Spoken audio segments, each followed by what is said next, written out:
اعوذ باللہ من الشیطان الرجیم بسم اللہ الرحمن الرحیم۔ MS نیوز HD5 کی ناظرین السلام علیکم۔ امید ہے کہ آپ لوگ سب خیریت سے ہوں گے۔ آج کا جو ہمارا اہم ٹاپک ہے عمران خان کی اٹالہ جیل میں دھواں دھار گفتگو۔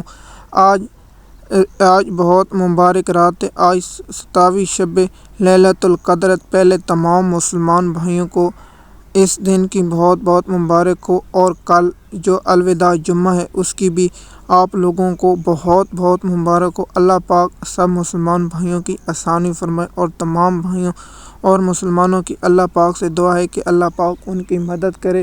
اور جو لوگ عید نہیں چیزیں کپڑے خرید رہے، ہم ان لوگوں سے گزارش کرتے ہیں جن کے پاس مالی وسائل زیادہ ہیں، وہ اپنے ارد گرد اور اپنے رشتہ داروں اور ہمسایوں کا ضرور خیال رکھیں، تاکہ اللہ پاک آپ سے رضا ہو۔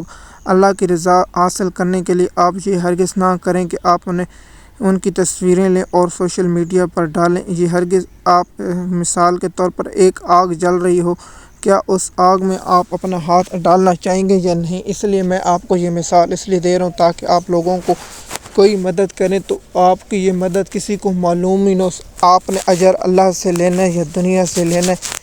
یہ بات میری آپ لکھ لیں۔ آپ کو اگر دنیا سے اجر لینا ہے تو آپ سوشل میڈیا پر ڈال دیں تو آپ کو دنیا کرے گی واہ۔ اگر آپ نے اللہ سے اجر لینا تو پھر اللہ سے توقع رکھیں۔ MS نیوز کی ناظرین، تمام مسلمانوں بھائیوں کو اس دعا سے اللہ پاکستان کی دہشت گردی سے اور تمام دشمن اندرونی بیرونی سے حفاظت فرمائے، اور پاکستان کے جو غدار اس وقت ہیں ان سے بھی اللہ پاک پاکستان کو محفوظ فرمائے۔ MS نیوز کی ناظرین، عمران خان کی جو اڈیالہ جیل سے اسلام آباد ہائی کورٹ کے حکم کے باوجود بھی ملاقات نہیں کرائی گئی، اور اس کے بعد عمران خان صاحب کی بہنوں کو اور عمران خان کے جو لوگ افراد ملے ان کی میڈیا سے گفتگو۔ عمران خان صاحب نے کہا ہے کہ عدالتوں کو خرید لیا گیا، عدالتیں بے گئی، عدالتیں اب انصاف نہیں دے سکتی۔ تو عمران خان صاحب نے کہا ہے کہ ان کی یہ خواہش رہے گی کہ میں کبھی ان کے سامنے نہیں جھکوں گا، اور میں کبھی بھی ان کے سامنے ڈیل نہیں کروں گا۔ عمران خان کا اس پر سخت رد عمل ہے، اور عمران خان صاحب نے کہا ہے کہ میں کبھی ان لوگوں سے ایسی ڈیل نہیں کروں گا جو یہ ان کی خواہش ہے۔ MS نیوز کی ناظرین، جیسے کہ آپ جانتے ہیں کہ ہم روزانہ کی بنیاد پر ویلاگ اور انتہائی امپورٹنٹ خبریں آپ لوگوں کے ساتھ شیئر کرتے ہیں۔ عمران خان صاحب نے کہا ہے کہ مجھے اس بات پر بہت تشویشناک ہے کہ اس کے ساتھ جو بلوچستان کے ساتھ عمران خان صاحب نے کہا ہے کہ اس کا عوام کو حقیقی مینڈیٹ دیا جائے اور ان کے انتخاب کیا جائے، اور جو وہاں ناانصافی کی انہیں بند کیا جائے۔ اور دوسرا، عمران خان صاحب نے کہا ہے کہ یہ لوگ عمران خان صاحب کا یہ نقطہ بہت انتہائی ہے۔ عمران خان صاحب نے کہا مجھے پتہ ہے کون کس کی مرضی سے ملنے آتے اور کیا کہنے آتے ہیں۔ عمران خان صاحب نے یہ بات واضح کر دی اور کہا کہ میری بہنوں سے ملاقات اس ہفتے نہیں کرائی گئی۔ دوسرا، عمران خان صاحب نے کہا کہ کیا یہ مینڈیٹ ایک کرنل صاحب بیٹھا ہے اڈیالہ جیل میں، وہ سب جیل کو کنٹرول کر رہا ہے اور وہ حکم دیتا ہے مجھے کس سے ملاقات کرنی ہے کس سے نہیں۔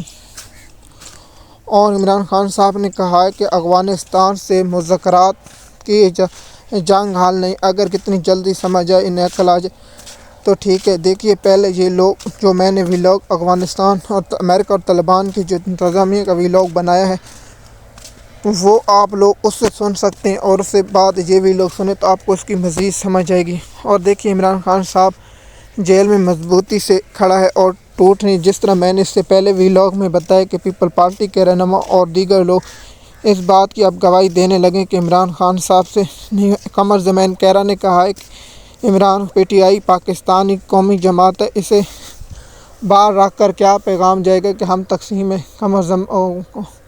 رضا ربانی کی بات سے ہم 100 کروڑ بات اتفاق کرتے ہیں کہ پاکستان کی تمام سیاسی جماعتوں کو مل کر آخر حل نکالنا ہوگا، نہیں تو پھر ایک دوسرے پر ڈالنے سے کچھ نہیں ہوگا۔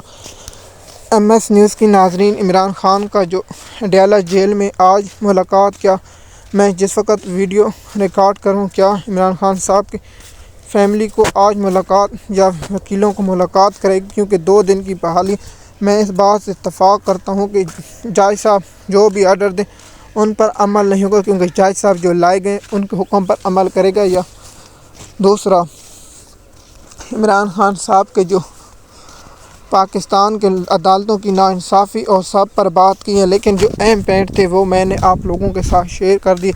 آپ کی اس میں کیا رائے ہے؟ آج جو اس دن کے مقدس سے آپ دعا کریں کہ اللہ پاک ہمارے ملک اور ہماری قوم اور دوسروں کے لیے آسانیاں فرمائے تاکہ ہم مشکل سے نکل سکیں۔ اور دہشت گردی، اور سب سے پہلے یہ آپ لوگوں نے دعا ضرور کرنی کہ اللہ پاک ہمارے جو ملک کی حفاظت کرتے، جو ہمارے فوجی بھائی، جو نوجوان شہید ہوئے ہیں، ان کی مغفرت فرما اور ان لوگوں کو ان کی اللہ جنت اعلیٰ مقام عطا فرمائے، اور ان کی فیملی اور ان خاندان کو صبر جمیل عطا فرمائے۔ اس دن کی بابرکت اللہ پاکستان کے جتنے بھی مسلمان بھائی اور فلسطین کے مظلوم ظلم سہ رہے ہیں ان کی اللہ غیبانہ مدد فرمائے۔ ایم ایس نیوز کی ناظرین، امید ہے یہ ویڈیو آپ کو پسند آئے گی۔ شکریہ۔